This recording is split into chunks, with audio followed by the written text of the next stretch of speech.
War Thunder is the sponsor of today's video.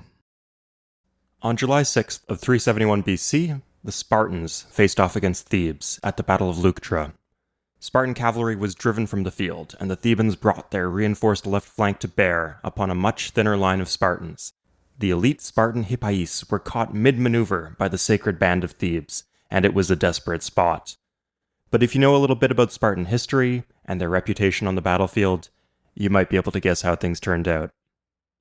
They were destroyed, completely annihilated, their king was killed, and the rest of the Spartans fled the battlefield in shame.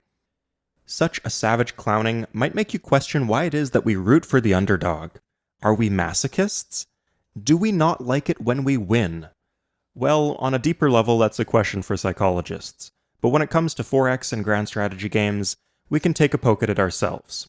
Why is it that we intentionally make the decision to play as dogshit factions? I've got all the answers for you. The first reason that players like to play as weak factions is that those factions might not actually be weak. Often, they have some hidden bonus or potential. Sometimes it's a nice little prize for putting in the work, but sometimes it can feel genuinely OP. In EU4, the Byzantines start in the most pitiful position imaginable. And by that, I mean reliant on the mercy and charity of Serbia. Rough spot. When your first quest is called The Impending Doom, you know you're in for a bad time. Or are you? Your ideas give you discipline and minus 25% core creation cost. You get permanent claims on half the map, and can very easily get minus 50% mercenary costs. And honestly, no matter where you play, the Ottomans are going to be a pain eventually. You might as well get them in the cradle while you still can. The starting position is bleak, but the Byzantines are actually a strong option for world conquest. A lot of other nations have cool payoffs in their mission trees and national ideas. Sure, you could play as Brandenburg and form Prussia for that super disciplined army, but if you start as Gotland and you go from Hansa into Prussia, you get 10% more discipline. Your 4th grade teacher would be very proud. Speaking of 4th grade, Heroes of Might and Magic 3 has something approaching balance between the main towns, but Inferno is just a cut below the rest. Unless you intentionally let your imps die and resurrect them into demons using pit lords. Throw in the cloning spell for even more resurrection, and you have a strategy that nobody would run into organically, but that you can absolutely stomp the map with. At least until you run into that guy with a single black dragon and the Inferno spell. Okay, so that reason is kind of cheating. We like bad factions because they're not actually bad. They're just good in hidden and exciting ways. But what about when they're not good? Well, they can still be not good in hidden and exciting ways. Before we get to that, I'd like to take a moment to thank today's sponsor, War Thunder. War Thunder is the most comprehensive vehicle combat game on the market, and you can play it for free right now on PC, PlayStation, Xbox, and mobile. War Thunder's fantastic graphics, original sound design, and riveting gameplay all combine to create an immersive experience like no other. One thing I really like about War Thunder is the level of detail and immersion. You're getting to know this era of combat inside and out. Important components such as crew, weapons, engines, and fuel tanks are all modeled individually and can suffer varying levels of damage, forcing you to change your tactics and improvise. You're in control of one of over 2,500 vehicles from 10 major nations, including tanks, battleships, fighter jets, and more. However you want to play, War Thunder's got you covered. Add in War Thunder's homegrown Dagor engine, and you've got high frame rates and great graphics from even lower-end devices. We've got a community of over 95 million players. Join us by checking out the links in the description and pinned comment below. For a limited time, new and returning players after 6 months will receive a bonus pack including 100,000 Silver Lions, 7 days of premium account, multiple premium vehicles, and the exclusive vehicle decorator, Eagle of Valor, if they're playing on PC or consoles. So don't miss out, click on one of the links below, and give War Thunder your best shot.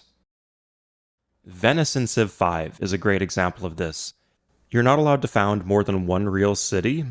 The meager compensation you receive for this crippling limitation does not come close to making it worth your while, but at the very least you will be forced into unusual play patterns. If you feel like the game is solved and that normal factions all put you in a routine, why not choose a bad faction that will break that routine? For me, in EU4, this faction is Dundar, a 2-province minor in Rajasthan. Sure, another Rajasthani faction like Mewar would be more powerful. I'd win faster, and be able to spend more time mewing. But Dundar spawns right up against Sirhind as they get the event to take on the Delhi Sultanate. You get a shot right at the beginning to just jump in front of a speeding truck, and try to hold on for dear life. It's not a good position, but it is an interesting one, and the specific way that you get to cower in fear from the larger Indian nations while trying to expand just has a little bit of spice to it. The World War II in the Pacific scenario for Civilization 3 is a masterclass in asymmetric map design. Depending on the nation you choose, you'll have varying degrees of reliance on different styles of combat. So, some factions accomplish victory using marines, or airplanes, or paratroopers, or, of course, by giving in to their intrusive thoughts. If you edit the scenario files, though, you can actually play as the Dutch East Indies and get this ridiculous island-hopping game that you otherwise wouldn't have access to. Weaker positions also stay interesting for longer. Scotland in EU4 is a cool challenge, but once you get the upper hand, it's very similar to playing as England. You actually get the option of forming Great Britain. Once you start to blob, playthroughs start to look pretty similar to one another. It doesn't really matter which faction you started as. Playing as Portugal, it's a good idea to conquer southern Spain for Alhambra with its admin efficiency. Playing as Die Viet, it's a good idea to conquer southern Spain for Alhambra with its admin efficiency. But the longer you stay small, the more time you have to enjoy the unique character of the faction and starting region that you've chosen. The third reason for playing underdog factions is because it helps you get better at the game. The topic of what faction a new player should try is a really interesting one to me. When I was learning CK2, I was told that the best place to begin with was a small faction in Ireland. But with EU4, that would be a one-way ticket to a miserable playthrough, and instead people recommend playing as the Ottomans, Portugal, or Castile, so the strongest factions in the game. In my opinion, strong factions are good for getting a feel for the game, but they're bad for learning the game. Sure, you'll stay alive and be able to play proactively, but you could be raw-dogging 70% autonomy in half your provinces, with 15 war exhaustion and a mountain of devastation, and you wouldn't even notice. If you play as a weaker faction, you actually have to learn the systems and get things right. You might have to restart several times, making a bunch of different tweaks to how you play, and seeing the impact that they have. I've been playing a lot of Super Mario World with my young cousin. It is actually really hard for a 6-year-old, but the level design is teaching him things. Literally the first level of the game, you are jump scared by these bullet bills that take up half the screen. They could give you a bigger health bar, so you could get hit by each of them and still finish the level, but then you wouldn't have learned anything. You either need to use the down button to duck in these little pits, or you need to hold the jump button until you get maximum height from your jump, Brayden, so that you can hit the top of the bullet bills. Either way, when you reach the next level, you are guaranteed to have at least one more tool in your arsenal. Front-loading difficulty like this is actually really beneficial to the player. It's nice to be able to point to a single thing and say, that is why you died. A game-changing playthrough for me was in EU4 as Shirvan. After some solid conquest, I got a terrifying war declaration from Karakoyunlu. I play Iron Man and I really wanted to preserve the save, but things looked bleak. So I called in a friend to coach me through the war.